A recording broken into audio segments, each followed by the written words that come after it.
to Spotlight. I'm Karen Pelka, and I'll be speaking with Renee Pettinger from Be Warm. Today's show is sponsored by Lake Huron Medical Center.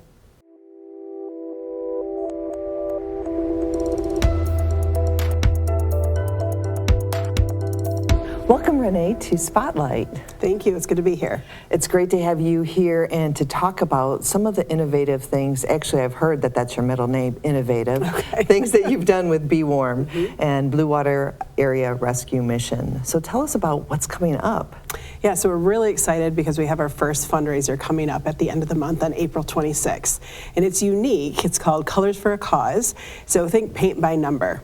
So people in the community can sponsor a brick, they could sponsor a whole color, and then they could actually come that day and paint those bricks.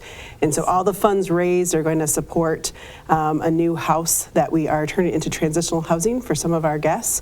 So it's going to be an exciting day. That sounds like a really exciting day. Be Warm. Tell us a little bit about what Be Warm is. Sure. So the rescue mission was actually started in 2010 and operated for quite some time, but unfortunately with COVID really made small nonprofits struggle. And so unfortunately the rescue mission had to close.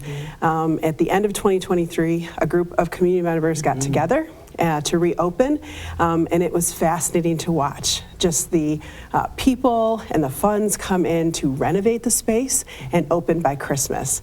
And so we were able to open on Christmas Eve, December of 23.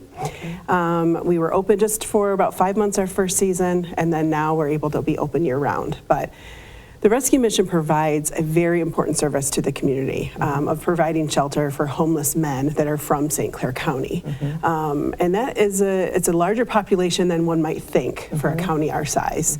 And so we provide overnight services. Guys come in at 5:30. We provide a meal, a snack, clothes, hot shower, a bed to sleep in, and then they leave the next morning at 8:30. Okay.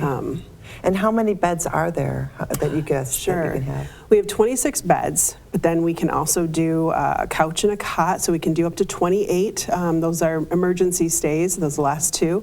But we can be creative, and so when we had that cold snap in January, we put cots and mattresses everywhere, keeping safety in mind, but we also turned our dining room into a temporary shelter for women because it wasn't just men. Our women's shelter at the time was full, and so we were able to do some things to get through that cold week to make sure that no one was outside. We don't really even have any understanding of what that could even feel like. We feel like we go outside and we're cold because we forgot to put on gloves. Right. And this is a necessity for our community. Yeah. So we need to fundraise. This fundraiser is going to be a really great way to help support the population here locally. And how can people become involved in this Colors for a Cause? Yeah, so the best way is to go to our website, www.bewarm.net, and sign up. You'll see a page there. And just you can click the link and you can donate $30, paint one brick. You could sponsor a whole color, bring your family, bring your friends, and just enjoy the time of painting. It's going to be kind of a drop-in feel. So between 11 and 3, people can come in. You'll get a chance to take a tour of the facilities, ask questions about the services we provide, and then go out, have a hot dog, popcorn, paint, and it should just be a really good time. You'll also have an opportunity to tour the building that we're going to be renovating. So directly behind the shelter is a house that the mission owns, and we're going to be turning that into transitional housing.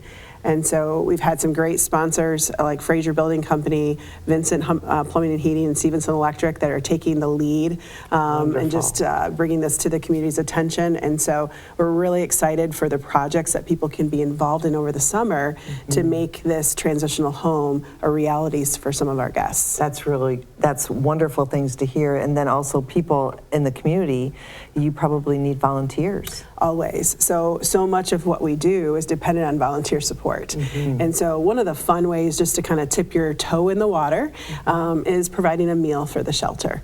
And so we have churches, community groups, families that will sign up for a meal. They'll bring that in, they'll get a chance to serve, to talk to the guys, get to know them. It's not a big commitment. You're making a meal for 30 people. You're there for less than an hour. But it's such an impact both for our guys as well well as for the people that come serve. We also have drop-in days. So every Monday and Thursday, there's drop-in volunteer times. If you're unsure, you just want to come and see what it's about, it's daytime hours. We do an afternoon and a morning. This is all on our website. Okay. And people can come in, and I like to tell people, even if you're just curious, you don't have to even stay. You can come in and just, it's a good time to be able to peek around and even ask some of the questions that maybe you're just not sure about. I think that is really one of those things that we just don't know what to do. Sometimes when we are traveling wherever around the country, around the world, and you see people with signs and you're just like, I'm not sure what I'm supposed to do.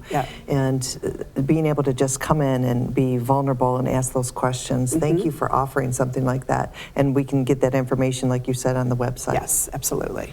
Well, thank you for what you do. Thank you for, like I said, your innovative thoughts and ways and bringing what we need to have in our community reopened. Yeah, great to be here. Thank you. Thank you.